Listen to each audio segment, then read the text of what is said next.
I know, Ladybird, you're next. We'll get your food. We made a new baby. Cutest little guy that can be. I like this fish. You know, my goal is always in every video to teach something. Ocean blue color. Boom, 100%. Woo-wee. This will get me in trouble with the company. And I got my braces off. You broke a tooth. Hey everybody, Cory from Aquarium Co-Op. Today, I just want to do some updates on the algae from the previous video. Show you new stuff. We made a new baby. Little baby turtle. See if I can zoom in for you. See him hanging out right there at the top. Cutest little guy that can be.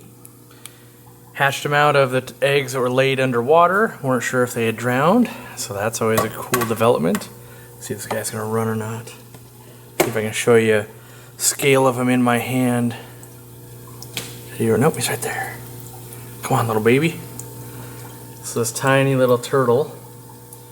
Now these are the ones that I've been kind of breeding. Well, not kind of, I have been breeding. There's more babies are raising out in that lower tank that's filled with algae.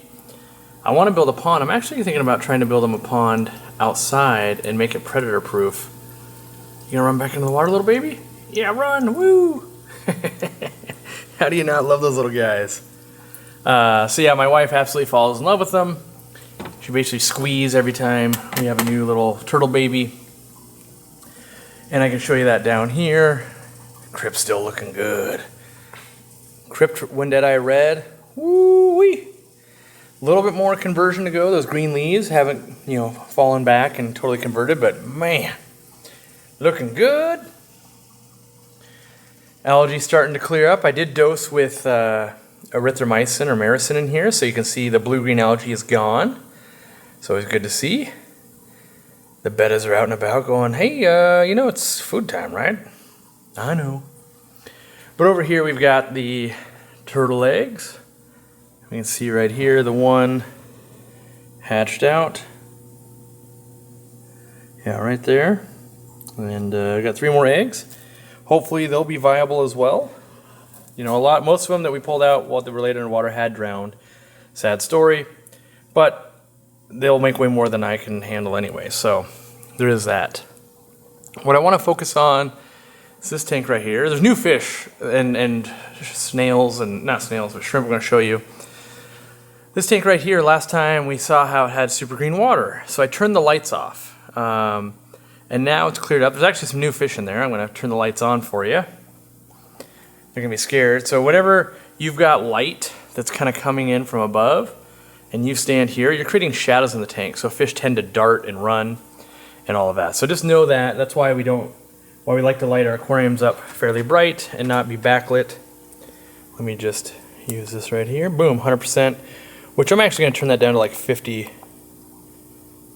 And I don't know if you guys can even tell, but if I go up to 100%, yeah, it's brighter, but at 50%, it's still going to be plenty for viewing, and hopefully won't get that algae growing right back. So still have the algae on the glass, but there's no more green water. Let me get this one on. Don't ever forget to water my plant today. We'll kick this one to 50%. There we go. So now we've got no green water again, so I did about a 10-day blackout. I've got some Cyprichromis. You can see the colored up male there through the algae. And then the females aren't so colorful. So those will be the ones that we're going to replace the ones that have never colored up over here. Slightly different type, but these guys have just been underwhelming. That's as colorful as they've gotten. So we'll send these home with Zenzo probably, and get those over here. Still don't know what I'm quite doing with this tank yet. I've got some ideas. The Tetra's looking good through the algae, I know. I apologize. Still not colored up and on fire yet, so we're hoping for that. Over here, Dean brought me, he said he had a pair of electric blue acaras, ended up bringing me a trio because he wasn't sure which one was the female that liked hanging out with them. So you got this big old boy, and then likely a couple girls right there. So we're going to try to see if we can get some action out of them. They've been digging a whole bunch, making a mess. What else we got that's new? Baby's still growing up here, which is, I like this fish. Doesn't get enough play, but I like it. We scroll down all the way down here. I've got ocean blue shrimp that I think are just amazing. I got them from Buy Pet Shrimp or Eric Lucas. Not doing justice. Let me move the algae that they've been loving to kind of munch on and live on. I guess I'll pull some of that out. But these blues are, oh, see there's shrimp inside even. So you got to be careful when you're removing algae like this. And there's food that I've been putting in there. Try to make it, get out of there, snail. So while bad to look at, absolutely great for, oh no, more. There's a fish in there. More shrimp. Taking away your paradise shrimp. Come on, blues.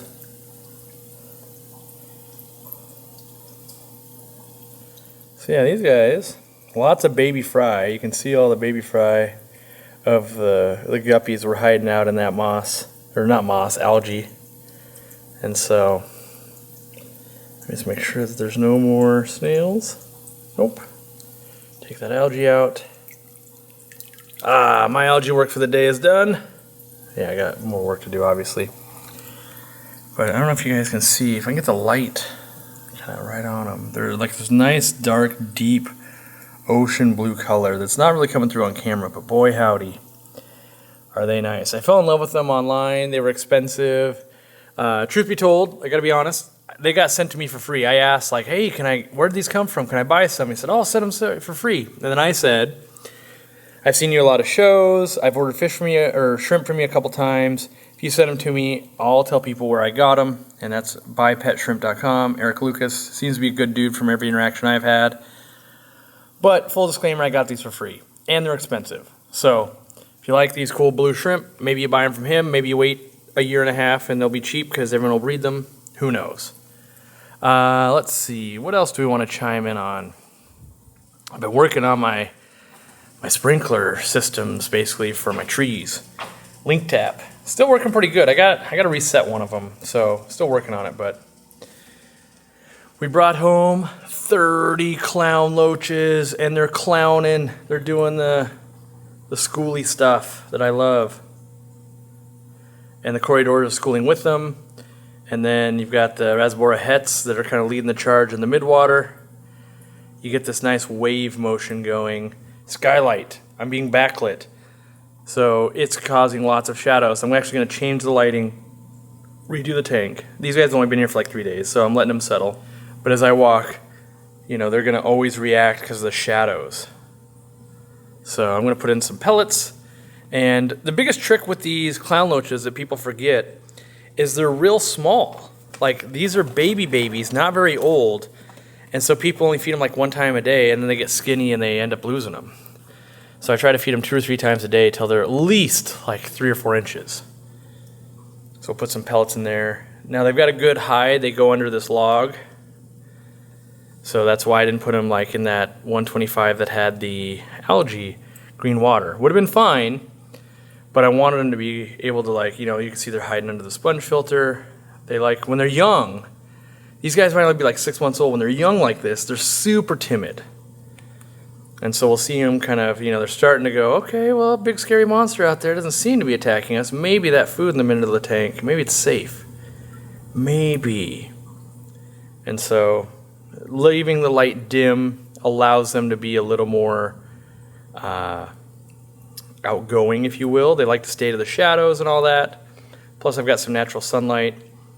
And long term, why do I have all these clown loaches? Well, my long-term goal is a nice big pack again for me to enjoy. Maybe they stay in this tank forever. Maybe they go to the 800 gallon. I'm not sure, but I miss the clown shenanigans in my life. They'll pick up rocks, they'll chase them. You know, it's like dogs with a ball, a stick. And then the next dog will get it, run away, and then they'll chase them. All of that stuff exists with the clown loaches. So that's one of my favorite things.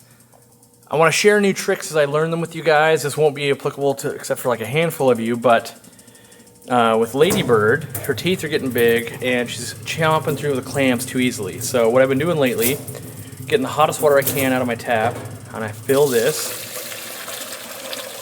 the unbreakable Aquarium Co-op specimen container.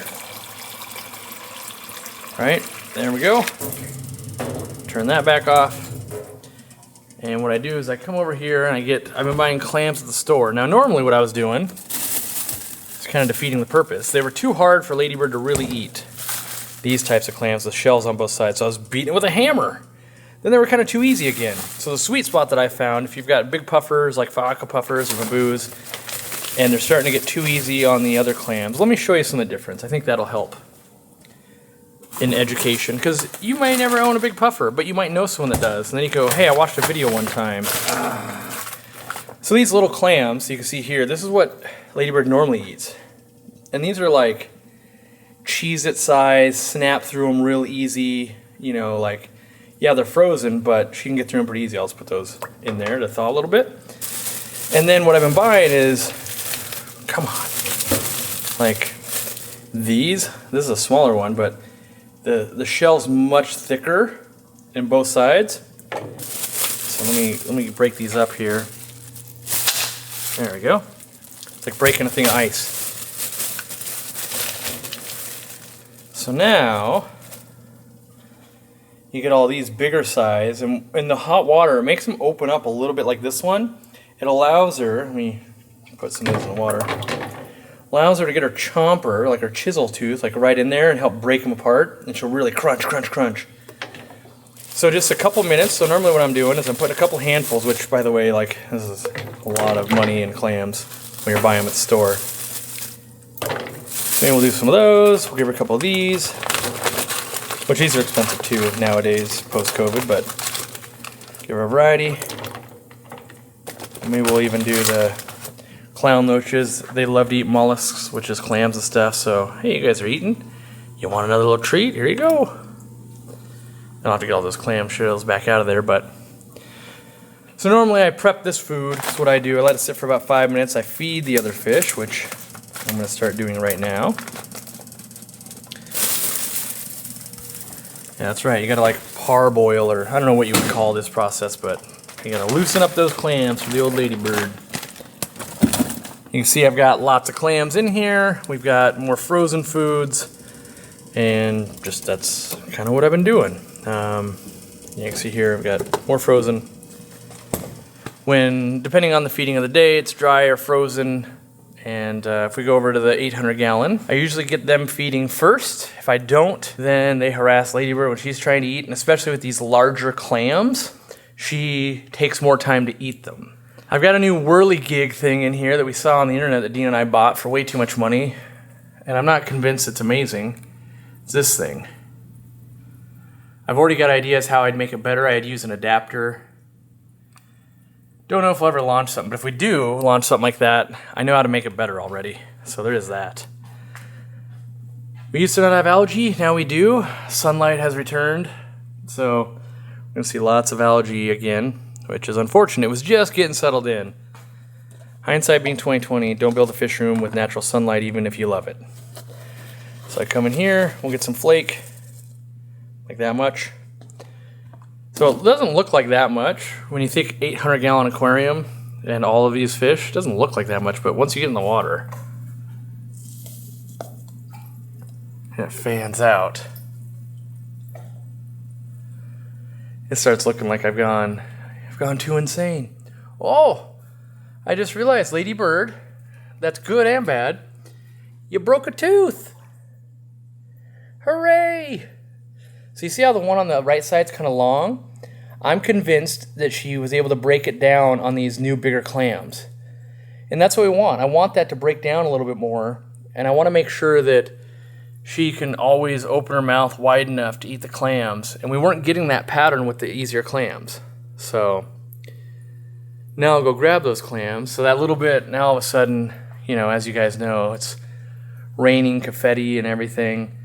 But it's the only way I can get the food to all the babies that live down in the gravel and in between all the clams and all that. You can see those baby reticulate hailstorm loaches. There's got to be like over 100 in here now, easy. Look at those crypts, just looking great. I know, Ladybird, you're next. We'll get your food. We'll go grab it right now. So you can see how when we walk in again, she'll probably react. She'll react to the first time we walked in. Very personable fish. She'll eventually go to the retail store. Yeah, that's right, I caught you eating. Caught you eating for a second. I don't know if you guys like this, but I talk to my fish all day long. just like my dogs and other stuff. They're my real life friends. Pour some of that water out here. So now, is it too hot? No, it's not too hot. So now it's just more, you can see there's like a little bit of, I can open that, like that's enough for her to like get her tooth in there and crunch them. So I want to show you guys that. You know, my goal is always in every video to teach something, and over the years, over 10 years now, not everyone's going to watch every video, so some things have to get repeated, but this is the first time I've ever discovered this for myself, so maybe you'll help some other puffer lover. You ready, Ladybird? You ready?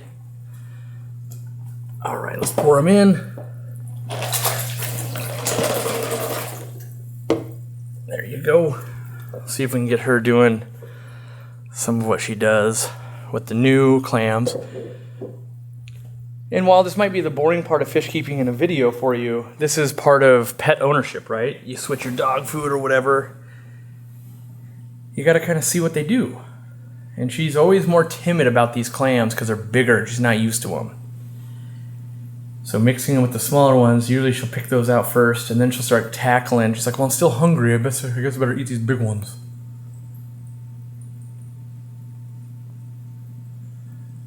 When I feed first like this with the flake, her eyes are going nuts watching all the fish, because when puffers eat,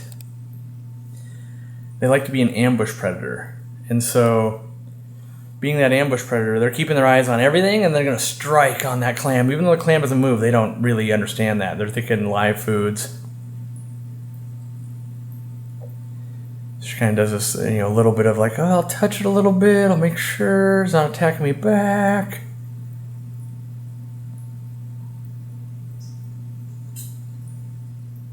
See that little clam right there? That's one of the easy ones. She just snaps it like it's nothing. Take one of the big ones on camera, Ladybird. Show them. Show them what you're made of. Get one of those chonky ones.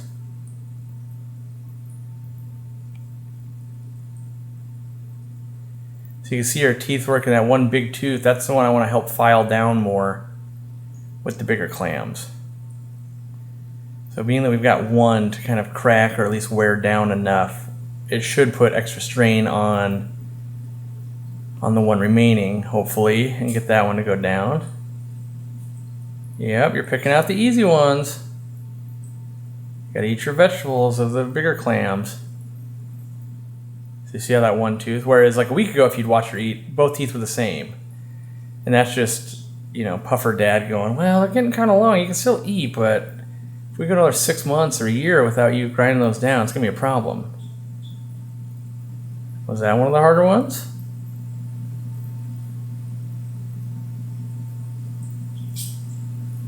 That might, there we go. Now we're getting a few good bites in there at least.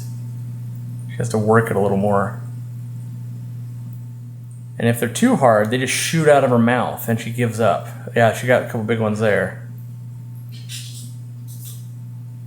See how you get at least 2 big crunchy bites through that?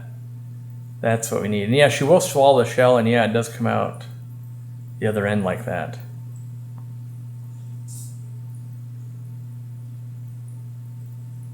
I just find a creature like this fascinating, and the fact that I can keep it in my home aquarium. See how big those teeth go? Like way up into the lip? Like they're huge. They're kind of like beaks. Rabbit's teeth, that kind of stuff. You gotta keep continually wearing them down. And now she's gotten so powerful that we have to find the right strength of clam. Too much, can't eat it, won't do anything. Too easy, doesn't do anything either. Kind of the Goldilocks of clam eaters, aren't you? She's looking at me. Puffers can see about 30 feet outside of an aquarium, so that's why you see her react when I walk in the building. Or I walk around with the camera and she's begging at the glass for food. She can see you. And each eye operates independently, kind of like a chameleon. I don't know, maybe this is super boring for you, but if you're watching this still, I can just sit here for a long time and watch and be like, what a crazy animal that is so peculiar to me. You gonna go eat more? I know you're still hungry. You're starting to go, this is work. If I get up right now, she'll stop eating. But I gotta show you maybe some other stuff in the fish room. I don't know. I know you're gonna eat more. The minute I turn that corner, I'm gonna hear the crunch.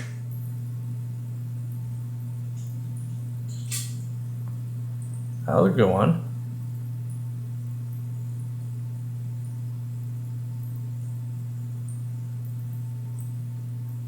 All the little fish eating the little scraps, so the little pieces of clam shell, or not shell, but clam meat that'll come out of our gills and everything.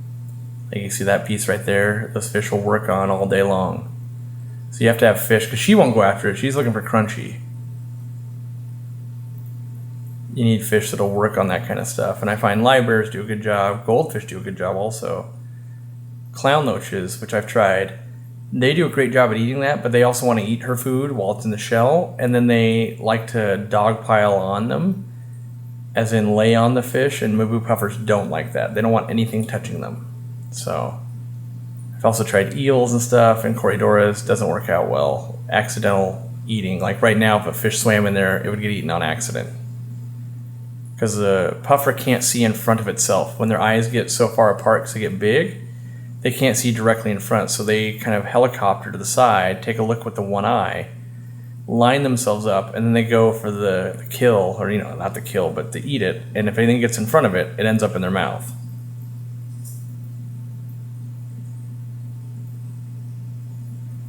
Flake-tail Pracholotus stealing the show right there. Nice big alligator, gets about 2 feet long term. I call it the Alice in Wonderland fish. Alright, ladybird, should we leave you alone? Eat in peace? Yeah, I'm excited to see the one tooth has gone down at least. We're working our way there.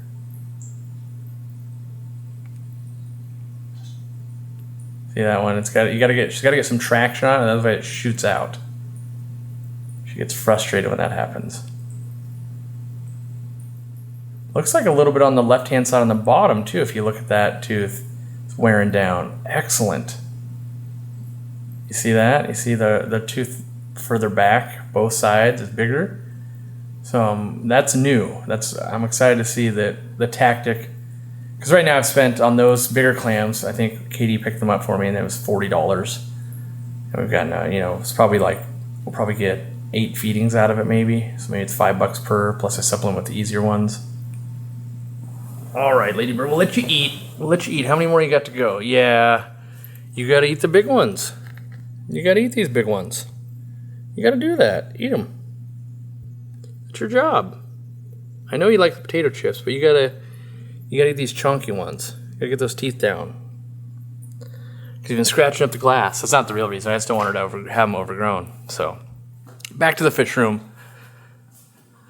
All right, what have we been doing? I know we did film videos. You've probably seen that now about par values. Oh, I've been doing shorts about how strong our lights are, because I just don't think, like so many lights, they make enough power, but do they have the 3-year warranty? Would you stand behind them? And I think that's where I'm at, is buy my lights because Cory says to, and he will warranty them. Like, this is the same light I've been beating on. It's not just some industrial light. Let me turn it on. Whoa. I was scared it was going to fall, and I'm literally going to beat this thing on the floor. Oh, I unplugged it. No! Alright, I'll beat the other one. I unplugged it for the little router I installed right there for my my sprinkler system. So this one will have to take the beating today. Make sure it's... Come on, get in there. It's long enough. Doesn't someone make these in 12-foot cords? I swear. There we go. Really, I make the cords long enough so you can do the videos. So, so I've done the videos where I beat them on the ground and all that, and they're like, and I put them in water, and like, yeah, I noticed you didn't put your hand in the water. Like, these things...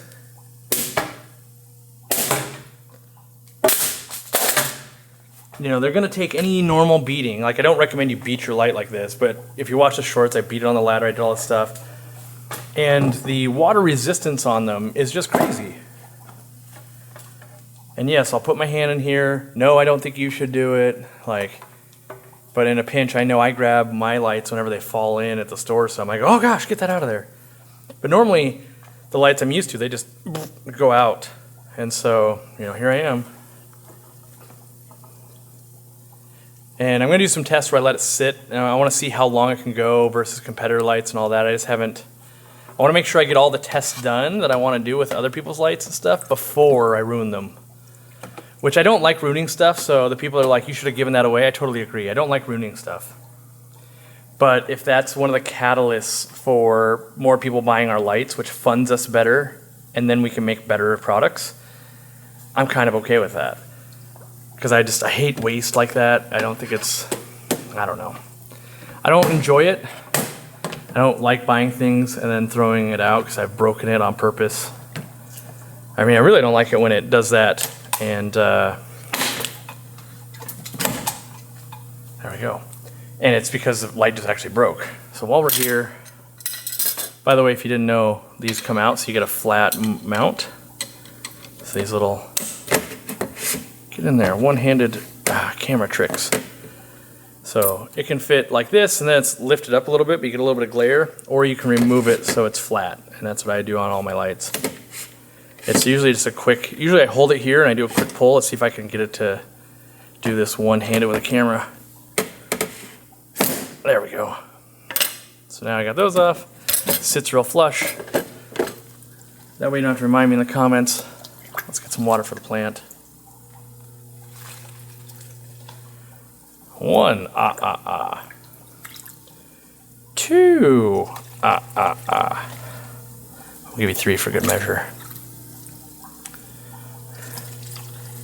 All right, water's there. What else do we want to show and talk about today? I can show you on an airstone I'm working on. This will get me in trouble with the company.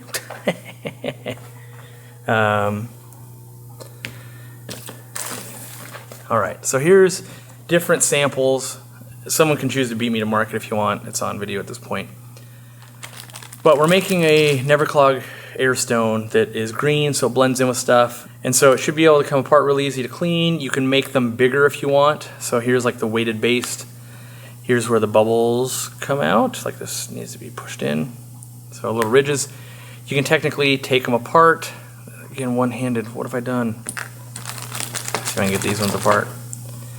Just come off on the bottom and the top. All right, so I can take the innards. You can stack it. And now I've made a bigger airstone. Look at that. I can also make a baby airstone if I wanted. I could come over here, take just this bottom part. I've made a little one, a little one. All right, so how am I like $15,000 into this project that we started it before we made the easy flow uplift because the Zis airstones were starting to clog. But I had to get these perfect, and we've been working on them for way too long. And so if I take the originals, you can see like my hand was starting to sweat from holding the camera, so I'm holding it in a different way. So this is version like 3 already. I would have to hunt for like version 1 and 2. But some of the things we want to do. So some of the upgrades. Normally there's weights in here. Well, these weights were iron, and they would make, if water got in, they would rust. Now rust isn't that bad for an aquarium, but we don't want to get the complaints and the bad reviews of like, oh my gosh, the airstone rusted. So we had them chromed, right? So now we have and we made them bigger. Normally they were just like little weights that fell in there. We optimized for the heaviness of it. We want it to be heavy enough that when you're pumping air in, it works. And here's the little bottom, but the bottom comes off too easy. Like you can just get a fingernail in there, plop, there it goes. So we go, hey, can't be doing that. We got to glue them. The previous versions were glued. But then they had like little pieces of glue on the outside, and that looked bad. And I'm like, well, customers are going to say, this doesn't look good. That's not good. So then we come to the new versions. New versions, they modified them in slight tolerances around the ring there. They're a much tighter fit. You can hear it kind of pop. Still have the chrome and everything, but this time they glued them.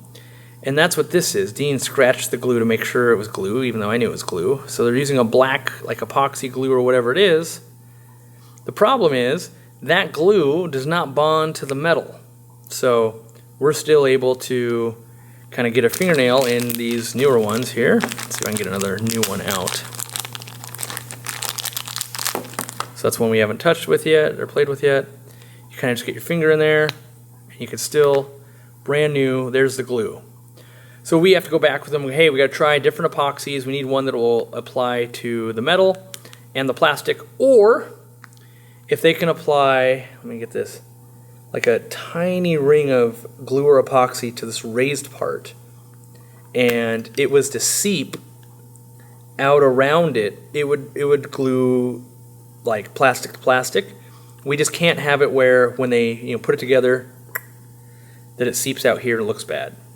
So hopefully in the next year these will come out. They're pretty close to getting, we're getting pretty close to having them done. They're expandable, all of those kind of good things. You could make a really long one for a pond. It won't be super duper heavy if you're putting a crazy amount of air, but I just like that they're modular. And we didn't invent, I almost never invent a product. We take concepts and we go, man, what do I not like about the ones that are on the market? And I didn't like that they were multicolored. I didn't like that the finish on all of them were like rough, and they were just made to be these cheap products. The metal inside could rust, and I just thought you never wanted to use it. Like I did a video earlier today about Dan's fish, and he's got some of them, the big ones that are multicolor. You just never wanted to use them in an aquarium because they looked like clown colors. And I always thought, why not make them green or black or whatever? And green because company colors, right? And they blend with plants. But now, when this does launch, yeah, it'll be cheapish. And it's not going to be revolutionary. It's not going to change the world. But it is heavier, quite a bit heavier. I really focused on getting it heavier. This part is actually a little bit bigger. And we maximized, as you saw, the weight so it sits inside the cap and everything. And then we chromed it. And by the time it does launch, rest assured, I'm $15,000 and 2 years worth of making the world's best plastic weighted air stone until someone makes a better one than me, which I hope they do, because that would be good. We get better products. So stuff like that's what I've been working on. There's other stuff too, but this one, we hope to launch it in the next year, because I got to get good samples. I really got to test them and all that. And these, if they test well, like they add air just fine. Like that part, no problem. It's just making sure that at scale they're going to do really well and not have the issues we've had. I swear I have. I want to see if I can find them, because I feel like people wouldn't understand I'm $15,000 into plastic molds and shipping stuff from factories to us.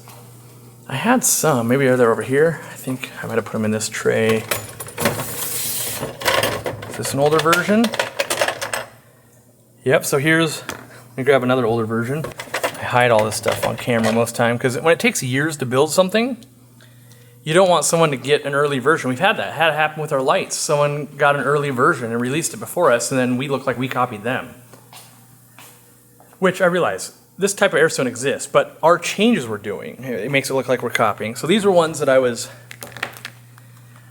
playing with, right? And you can see kind of the quality of the plastic and the glue marks down here. You see those glue marks? Like they just weren't good enough. And this is very similar to what's on the market. So I realize they're covered in like fish poop and everything, but so that was either version, let's see, is this version 1 and 2? You can see like they have different bottoms and stuff, and there's no logo or anything. So that, we basically took molds that already existed and we're like, hey, let's make them green and let's try to make them heavier, and they're not nearly as heavy. And then that wasn't good enough. Wasn't good enough for Aquarium Co-op. So then it became, I think this is version 2 right here. Let's see if I can get the cap off on this one. Version 2. Again, one-handed tricks. I might have to use the right hand stronger. The glue might be holding well enough. All right, we're going to the table camera. Table camera's here.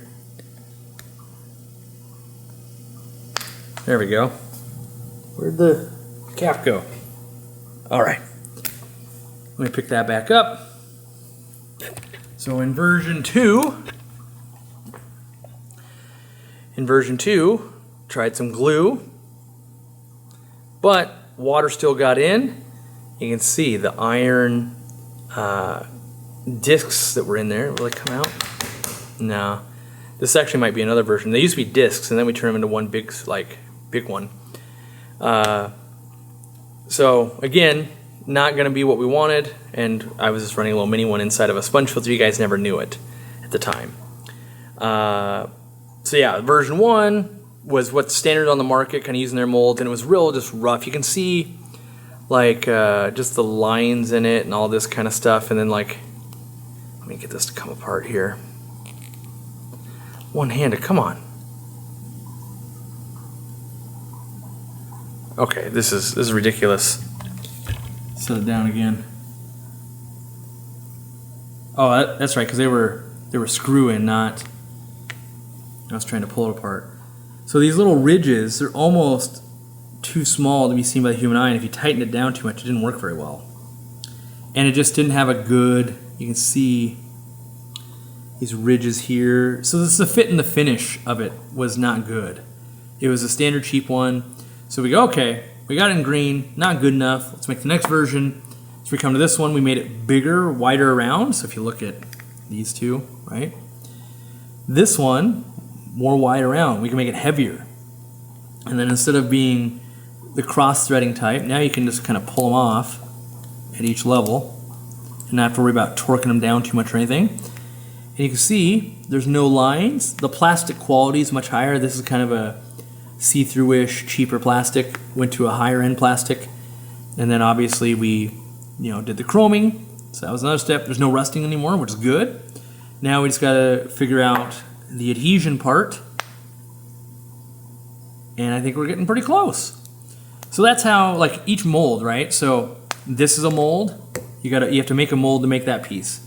You have to make a mold to make this piece. You have to have a mold to make this metal piece. And then all the internal pieces, so like these two pieces, this is a mold together, right? So you make just a bunch of these, and you make one of these. So 1, 2, 3, 4, 5 molds to make this one piece. And that's where it's like, oh, each mold's $3 or $4 grand. And you're like, well, that's 15 grand. So you start with like, can we just use stuff that already exists? And the answer is no. This is inferior in every way. So that's how we get to that. And then we look at the metrics and go, wait, do you know how many air stones we have to sell over the lifetime of Aquarium Co-Op to make this product make sense? But when we started it, maybe that would have worked, right? Oh, we can just do it in green, make a little tweaks, it won't cost that. But as you get further and further in the project, so now, if I knew what I knew starting it, like, should we spend $20,000 R&Ding the world's best never clog air stone? The answer is, yeah, probably not, especially with the Easy Flow. But we started this project before Easy Flows, and hopefully this will help people with undergravel filters and just koi ponds, like in stores, or just who want an air stone and all that kind of stuff. Hopefully it'll just be like, yeah, these are great. Because people still use air stones. Not everyone uses a sponge filter, right? But they want it to be heavy enough so it sinks in an aquarium, which most air stones aren't weighted. And so, yeah. So that's the story. Maybe that's good enough for today, getting me in trouble with the company of showing R&D. And what I guess what I want to show is something as simple as an air stone. You're just going, yeah, you make an air stone, guy.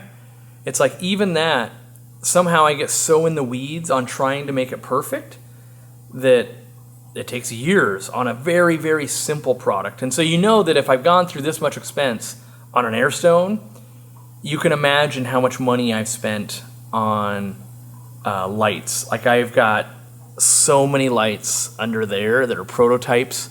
The previous fish room, we actually got rid of them, but I had more of them there where each light was thousands of dollars to have made. In fact, our first run that we were almost going to do were these lights back here. We ended up not doing them because we found a better build we liked.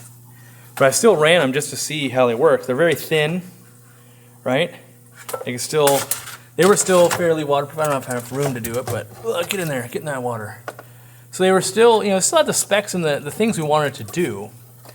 It just got warmer than I liked and wasn't quite the right build and all of that. So, we ended up making like 3 or 4 pallets of that light in a 2-footer. They ended up going to RPP stores just to be used in store, not sold or anything.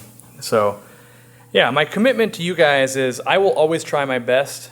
Doesn't mean my best is perfect by any means. I'm a dude with a fish room, trying to make what I think you guys might enjoy and what I might enjoy, and then hopefully it's viable and doesn't put us out of business. And we got to make some money on all this stuff. Like, these air stones will probably be like $2 a piece or something. And yep, I got to sell 7,500 of them. Well, actually I gotta have them made, so I probably gotta sell 10,000 of them to break even and not lose money, which that's a lot of air stones. But then after then I'm making, you know, we'll make X amount of 30 cents each or something. Because it costs more. Most companies aren't going to chrome the metal that you won't even see, but then it prevents the rust that may never happen for a customer. You know, like we try to build in just layers and layers and layers of protection so that you never, so the people, you know, you have to reach out to customer service less. You're less worried. You're less this. You're less that. So, you know, and I've learned from every project that I've done. I'm even considering, like, I haven't had any of these rusts, like the bases for our sponge filters. I'm like, maybe we can chrome those. Like, what's the cost difference? Does it make sense? So every product we do builds on each other of like, we've done this before, we could probably apply that to this product. That would just make it X amount better. And that's the goal for us. So hopefully you enjoy these behind the scenes. Yes, it's aquariums and growing plants and fish and feeding ladybird and breaking pufferfish teeth and looking at baby turtles and all of that. Like, that's just what goes on in my crazy life all day long. And then that's the stuff I want to be doing. I want to feed ladybird $40 worth of clams, but I gotta make sure stuff like this comes out and you guys buy it, so I can continue to educate and do that. Yeah, and I do like making better products. Like I know some ways I'll be using this in my own fish room and probably outdoor tubs, things like that. And I really want to get these when they go to production to like Dan's Fish. I know he's using bigger ones that are less, in my opinion, less quality. I would love to be like, hey, how about you switch your tanks over to these ones? I think they'll be better. Test them out. Let me know what you think. And so a lot of times these ones are in the hands of like Dean and other people. Like, I work with a product so long I fall in love with it that sometimes I get blinded. So then I tell other people, what do you think of this? And then they'll go, well, I don't like this thing. This thing's dumb. And I go, oh, yeah, that's true, actually. I was so worried about this product or this problem that I missed this problem. So by the time we get through our beta testers and myself, usually a product's pretty darn good.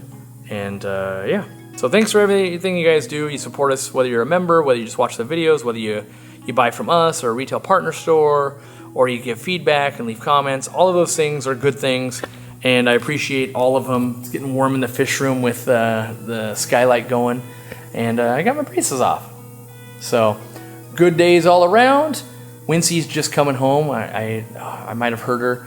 She's got an ulcer in her eye. We've been working on it for like 2 or 3 weeks, and she just came back from the animal eye specialist. So I'm really hoping we keep joking. Like, I asked her, like, TLDR, do we have a pirate dog now, or is it gonna be okay? And so my wife came up with the perfect name if she loses an eye. So she knows that Crypt Wendetti Red is Wendetti, and her name is Wincy. So Wincy is what we call her if she loses an eye. So we hope not. Poor baby. Been nursing her with meds and all of that. But, you know, leave a thumbs up and wish her well wishes. We hope she gets better and she's been going on walks, she's been eating treats, but, you know, she's like, oh, my eye hurts. So we're hoping, put ointment in every day, and we're hoping it's going to get better. So we'll see you around. Thanks for hanging out and supporting what we do. Enjoy Nature Daily. Give somebody a compliment.